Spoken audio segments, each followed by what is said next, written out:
Hi everybody, hello, hello, hello, welcome, welcome. A big thank you to everyone watching tonight. My name is Matt and I am joined by another Matt and Jess as well here, and we'd just like to say a big welcome to everyone. It is our last live stream of the year tonight, so we've got an extra special one for you.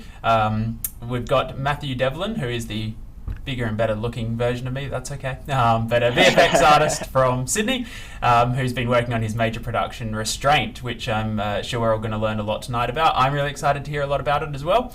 And we were going to be joined by Jordan Booth, his partner in crime tonight. However, Jordan had a job opportunity pop up, so he is not being able to be with us tonight. But congratulations, first of all, for Jordan, and we will miss him. So for anyone who has any questions for Matt throughout tonight's live stream, please feel free to pop them in the YouTube, Facebook, or on our website chat, and we'll definitely get them answered for you. I like tough, challenging questions, so let's see what we can come up with for tonight. But without further ado, I'll pass over to you, Jess. Cool. Awesome. Thank you so much, Matt, and welcome, Matt. Thank you so much for joining us tonight. No worries. Thank you for having me. Awesome. So we got a bunch of questions kind of lined up for you already. I'm so interested to hear about how you went about making Restraint. We'll watch the video in just a second, but Matt, can you just explain a little bit about the story of your production? The story of the production, that's definitely a long and arduous story, but to sum up the project in itself, it's the concept we were trying to achieve is when a monk frog is harassed by an annoying fly, he must overcome his true nature if he wishes to maintain his inner peace. And then so that was sort of the log line that we were working from, and we just strive to recreate that to the highest possible standard that we could. Yeah, and he did really, really well. If we're able to then just jump to, we'll have a watch of the video. Awesome. Well, we've got the breakdown here. Oh, here we go. Giving it away already.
Cool. Awesome. So amazing. And it looks so beautiful. The team did such a great job. So well done. Thank you. Thank you. So let's get right into it. So making this project, so how did you come up with the story? Like, how did it get to this point? Was there many arguments, or did you all come with this kind of same idea? Well, before we start pre-production, we actually did a small unit as a class based on building a story essentially, and we did a couple exercises where we got together. Everybody had to come up with a few ideas, flesh them out a little bit, and then we sort of got into groups and tried to flesh out what we liked and what we didn't like. And then so that was a sort of little pretext before we even started planning any sort of production. So we sort of had a bit of an idea of what we wanted to go with and how to go about the process. And then when it came time to try and form groups, we sort of just everyone looked around and we looked at what ideas we liked, what ideas we didn't like, who wanted to work with who on what ideas, and sort of that was the first thing we touched on to establish it. And then once we decided on the idea, which was my teammate Claudio came up with it, we sort of we broke off into smaller groups once again. We allocated 2 or 3 people to develop the idea and flesh it out and sort of hit out the key points, and then the rest of us sort of started researching. Yeah, right.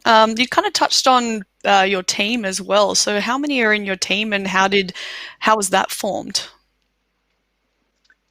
So we started with 6, lost one to work, and then freelanced 3 or 4 others from other groups. So the team sort of expanded and contracted to our needs. Yep. But which was a little bit difficult as a manager to try and rein everybody in, but it really worked in our favor to get the best possible result because we're able to draw on the resources of our peers when we needed them. Yeah, that's awesome. That's really nice to hear. And people in your group, did you kind of like, you knew that person was really good at that thing and that person was really good at that thing? Like, did your team all come together and you were able to have different components to develop this project? Well, our initial group of 6, 4 of us actually worked together last year in our last major works. So we knew how each other worked. We knew each other's standard of work. We knew we could communicate and work well together. And then the other 2 were sort of ring-ins because we saw their skill and their ability and we thought, let's grab onto them. They're going to be a good asset. Nice. We got Matt has wildly appeared. Yes, I have, and with a viewer question. So we do have our first for tonight. So Michael Hill, I'm just going to pop it up on screen for us. He's always been curious to know if strong math skills is needed to be an animator. Now, animation isn't my personal forte, but I do know a little bit about it, and I did work quite closely with our lead animator. To my understanding, not really. So knowing a little bit of maths can help you when you're sort of dealing with the graph editor and you're trying to spline animations in and out and really finesse things, but it's very basic maths, and it's more important to have a good eye and a good work ethic than any sort of math skills, I'd say. You just probably made a lot of viewers really happy then. Awesome. Yeah, don't worry, math is not my strong suit either, so you're all good. Awesome question. Thank you for sending that one through, Michael. Keep them coming. Cool. Awesome. So with your team, and you came up with this story and this idea, how did you come up with the style that you wanted to go for? Why this sort of style and not another different type of style? So the style, that's a little bit of a loaded question, because some parts of the style we picked, we picked some of these aspects because we wanted to sort of try and show our skill and demonstrate what we can do. Because as much as this was a fun project for us, it was an attempt to develop our skills and then create a body of work that we can sort of put out there and say, look at what we're capable of. So we wanted to sort of go for something where we could push our skills and then try and achieve as high fidelity as we could. But then other aspects that we incorporated into the style were functional and practical. So we kept some of the movements quite realistic with the frogs and the fly, so that we didn't have to manipulate the rig in too extensive of a way, so that we could sort of restrict the development of the rig, because none of us are particularly too keen on rigging. It was sort of something that was viewed as a restriction within our group. And then we sort of just we broke down what we needed to do, what were going to be the hurdles, and then we sort of tapered the style to match that. Mm-hmm. Yeah, that's fair enough. And yeah, you did a really good job, and the style of it is something a little bit different. I don't think we've seen something like this sort of style in a while, at least that I know of. Yeah. And for the style, you were saying that it was more you went towards your strengths. Was this kind of coming from any references or any styles that you have seen before, or any movies or anything like that you kind of drew references from? Yeah, so a couple of our big influences were there's an animated short called Daryl, which our animator had on repeat almost every single day. The other 2 big ones that we sort of looked to as a comparison were Rango and Toy Story. So Mhm. Rango, for example, it has quite stylized proportions and it's quite fun. You're really getting inside the world of these animals, but it has really realistic surfacing and texturing. Mm. So we sort of tried to embody that same, that same style where we could push the proportions to make them more stylized, so that they were more approachable and readable, and you're not trying to fall into that uncanny valley of a perfectly realistic frog, but yet still get to sort of have this really nice high fidelity texturing and surfacing that really draws the audience in and makes you feel grounded within that world. Yeah, definitely. Yeah, perfect job with that. And I wouldn't think of those. Like looking at it, I was like, what references did you use? But yeah, I didn't think about those. So yeah, that's nice. And I have seen your breakdown video as well. If we can bring that up as well. There's the animator actually used references like of some of the other students within the group as well. uh, yeah, that's actually him. Oh, And okay. you'll Yeah. see it coming up in a second. So every Yeah. time I watch this and I see the fly, I see his face. Amazing. Awesome. We'll let that keep playing, and I'm sure the audience will see what we're talking about. And is that the rig right there that you kind of That's the use? rig. We sort of tried to display in a bit of an interesting way, so that sort of catches the eye and keeps people watching as they go through the breakdown. You we like to try and display our work in an interesting way, so it shows that we have a bit of a broader skill set, and we want to put finesse and detail into everything, not just the final product. Yeah, for sure. And so there's so many little things that you see throughout this short film. So not just the main characters, but you see like the water and all the lily pads. Oh, here he is now. Yeah, And that's yeah, a our whole bunch of different animator, Dale. assets. That's hilarious. It's always super important, right, when you're an animator to get those references. Absolutely, it was pretty fun to poke him with sticks for a couple of days. Yes.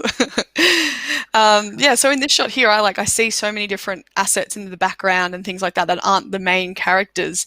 How did you break hmm down, I guess, your asset list and your schedule and all that kind of production sort of stuff? How did you go about planning that with the group? Um, so the way that I personally like to do it, and the way that we sort of ran it from the beginning, in my experience managing any sort of project, I like to work backwards. So I'll Mhm. sort of first thing is you get the grand scope. How long do you have? And then you got to break down into your key components. So very rough example, you have to make something, you have to texture it, you have to animate it, and then you have to render it and comp it. And then so you sort of break down your 6 months. How much time can you allocate to each? And then once you know broadly how much time you have for each process or step, you then can sort of break down as how much can we pack into that and how much can we achieve. And then so that sort of set some guidelines and some boundaries of how far can we try and push this. Um, and then of course there were a few of us in the group that the dreamers that were always trying to push me on those boundaries, and we had to try and rein it in. But we did actually use a couple sneaky techniques to try and sort of make the world seem a lot more expansive than it really is. So there's if I'm not sure if you can see, but there's actually we only ever built one environment. We built one set. Most of the environment is out of focus. We used Mhm. defocus and bokeh so that we could really focus on high fidelity on the few assets that were in the foreground, and the few things that you did see, we could really focus on polishing those. And we used some things like that so we could sort of break down and focus our time where it needed to go. Mm. Yeah, that's a really good idea. And with all your assets and things, was that kind of just delegated to different people, or was one person really focusing on one thing and another student focusing on another area? How did that work? How did you delegate that amongst the team? So we split the team up between people's preferred roles. So I myself, my preferred role is modeling and surfacing. So that was my main focus. I also did a little bit of layout and lighting and look dev and things. But so Dale's an animator. He animated. That's all he did, and he did a terrific job. Jordan and Tyler were our compositors.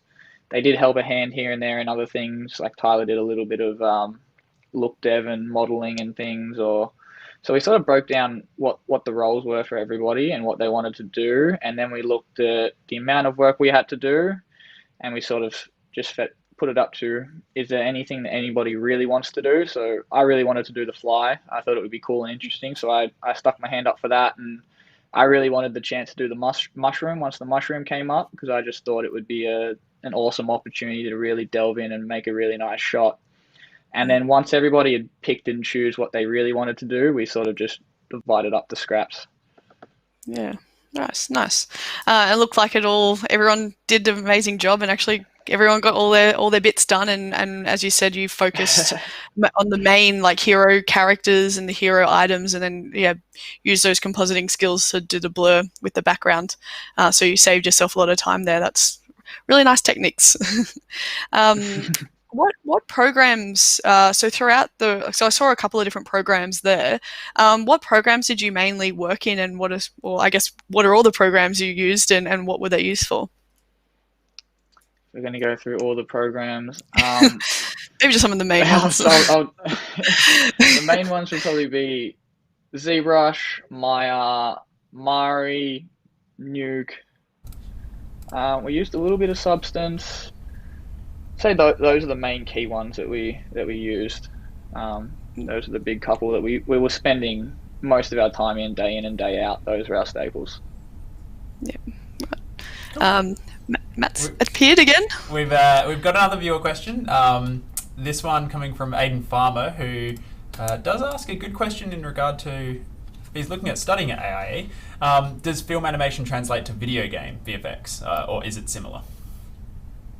I believe it absolutely does. So with almost anything across these two industries, if you understand the principles, they're applicable across either pipeline. They do have small nuances that are different between each pipeline, but the base skill is absolutely the same, especially for animation. I'd absolutely say so. And it's becoming very much like cross more and more these days, with a lot of game cinematics using VFX techniques, or films using game engines and things like that to do their rendering and whatnot in it. So yeah, it's just like those two areas are just crossing even more these days. But yeah, a lot of the main programs and things you use are the same. There's just a couple of separate ones, but yeah, they're joining together now. Yeah. And we've also got another comment that it's not a question, but I thought I'd pop it up. I have no idea who would have sent that in. That's a handsome young man in the reference video. Dale. My good friend Dale there. He's actually the animator. Great job. He is did you quite a Dale? handsome man, I do believe. Dale. Sorry, I thought it was only questions, but I thought I'd put it up there anyway. So thanks, Dale. Thanks, Dale. Credit where credit is due. Thanks, that's good. So through your time at AIE, you've learned a whole bunch of programs and techniques and styles and all that sort of stuff. When you went into your major project, was there a lot of research and development into these tools and techniques, and how did the teachers assist you with that, and how to help you complete the project? Yeah, for sure. So we at the part of the start of the project, we had a dedicated month for pre-production. And so when you think of pre-production, you think of planning the story, planning the look of it, how you want to do that. But that sort of really only took maybe 2 weeks. And then the other 2 weeks, and then 2-3 weeks, or the following weeks, we just spent testing techniques, developing how we're going to do things, how we're going to run our pipeline, how we're going to communicate and work together. And of course, that was an ongoing journey up until the last weeks, when a task would come up and you would have to try and develop a strategy in which, I would reach out to my teachers and go, hey, this is what I want to do. This is how I want it to look. I'm not exactly sure how to get from A to B. This is my idea. And they would sort of steer you in the right direction. And if you're going a bit too far off course, they'd sort of say, hey, maybe look this way. And definitely a lot of help and problem solving from the teachers. But they work their best to sort of let you find your own feet and then guide you where it's needed, so that we learn to develop and find strategy on our own, because it's very important when we get into industry or in any sort of job to be able to think for yourself. So they sort of try and help develop those skills as we go as well. For sure, for sure. And I guess my next question was, how do you stay on track? Maybe not so much from the teachers, but within the team. How did you make sure that everyone got what they needed to get done on time? A little bit of stress, a little bit of a stern voice, but a lot of communication mostly. Yeah.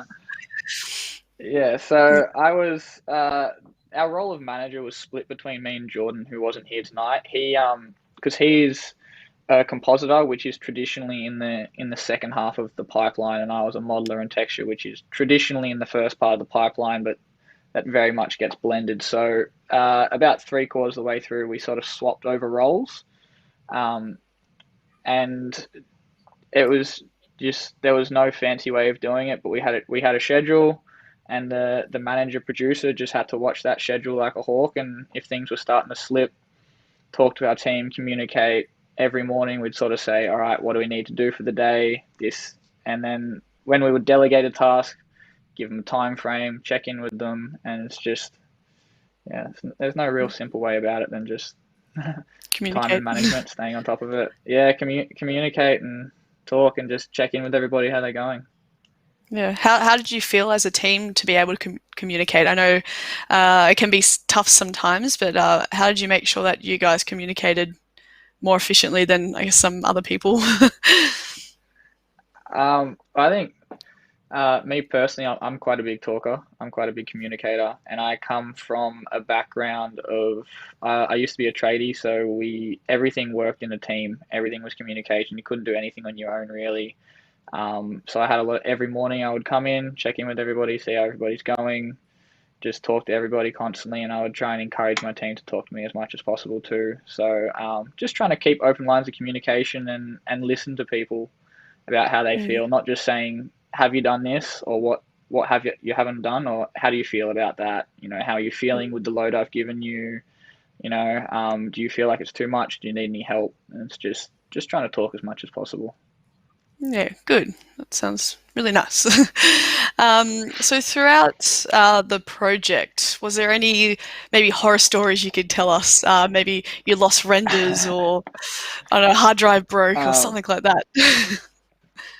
Maybe not quite. Not your typical horror story, but for us it was a little bit of a horror story. So that the opening wide shot where you sort of see this expansive rainforest world, um, that was a background that was built into almost every shot, and that would take about 15 minutes to open, and then it would occasionally crash when we were trying to render. So part of the process that we would have to do to render is we would have to export a certain file type and then upload that to our rendering pipeline engine.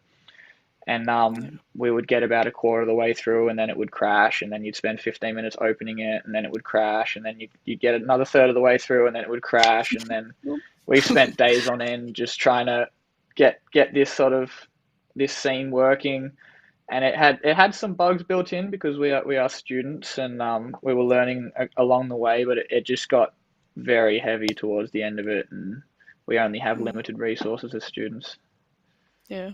Well, like, it doesn't sound too bad. It sounds a bit stressful, but at least that's your only, I guess, major horror story there. So that's fine. That's what I mean. For us, when we were stressed and we had deadlines, it was quite a horror story, but to others it might not seem so much. Yeah, that's right. You just have to get in a little bit earlier and spend half an hour trying to load the scene. Pretty much, it just took a bit more time. Yeah, that's all right. We are coming to the end of our stream. I've just got a couple more questions to ask you. If we could just get the video up on screen just to the side, if Matt's there in the background, other Matt. So we just have another look at it. So just two more questions for you. So what's the plan for the future for you? You've just recently finished like 2 weeks ago. What's your hopes and dreams for the future? My hopes and dreams short term, get some work. I did a few days freelance last week with a local company, and I'm hopefully having some more work with them in the early year. I just want to sort of get some experience and get a bit of grounding, and then as soon as I can, I would like to move to Canada and work over there. I'm a big snowboarder, so I'd love to sort of get around that culture and be where the heart Good of the combo. industry is. Yeah, absolutely. Yeah, it's a great scene over there in Canada. Yeah, so hopefully you get over there and soon, and all safe and everything, with everything's going on. Hopefully. And last question, and this can sometimes be a hard one for some people to answer. So those that are watching out there, what advice would you give them if they're wanting to go into this sort of area? I think a bit of advice that I could give that's pretty applicable to me is that it's never too late, and there's sort of no restrictions. I started this when I was 24. I was a roof tiler by trade, and I knew how to use a nail gun and a saw, and I hadn't used the computer except for watching movies since I'd finished school. And yeah, it was really intimidating and really scary, and I didn't know if I was going to be able to do it. But there's so many resources, and the support at AIE is amazing. So if anybody out there is wanting to do it and they're worried, are they good enough? Can they do it? If I can make it through just a simple tradie, then anybody can do it. Yeah, no, that's awesome, really sweet, and yeah, never too young to start. And it's been an amazing journey watching you over the last 2 years. We have posted quite a few of your ZBrush sculpts, 3D sculpts on our Facebook page throughout the time. So yeah, it's been really awesome to see your major production now, and then that you've already gotten some work and some more in the new years coming your way. That's really awesome. Yeah. Thank you so thank you so much for joining us today, Matt. Sad that Jordan couldn't make it with us tonight, but you answered all our questions amazingly, and the couple of questions or the comment that came through on our social media. But yeah, thank you so much for joining us. No worries. Thank you very much for having me. Thank you. Holly, too kind. Oh. There were a lot of, I was about to say there are a lot of love out there for you, Matt. So and your work and your team's work as well. So. Yeah, great team and a great major production. You've done really well, and you've worked really hard, and we can really definitely see that. So well done, Matt, and other Matt. So this is our last live stream, everyone. Thank you so much for joining us throughout this whole year. If you are interested in applying for AIE, applications are open at the moment, and classes start on the first week of February. But if you wanted to come into the campus, just reach out to your local campus. Otherwise, we do have an information evening coming up on the 20th of January. So you can just jump to our website and go there to register. You can come along to the campus, or we'll run one online as well if you can't come to a campus for whatever reason. So yeah, do jump onto our website to have a look around. We'll also be doing a whole bunch of new live streams throughout next year, so do stay tuned. We do have a whole bunch of exciting stuff to showcase, so looking forward to it. And also, if you've liked this stream tonight, go and check out our other ones. We have a whole bunch of alumni and industry guests talking and staff talking about their journey into the industry, working in different areas, working in VR development, simulations, working on various different types of games, and major blockbusters as well. So definitely check them all out. Follow us on YouTube, on Facebook. We have a whole bunch of stuff happening all the time. But yeah, I think we'll leave it there. Once again, thank you so much, Matt, for joining us, and have a safe and happy holiday, everybody. Thank you so much. Thanks, See everyone. you later. Have a great night. Thanks, guys. Bye. Bye.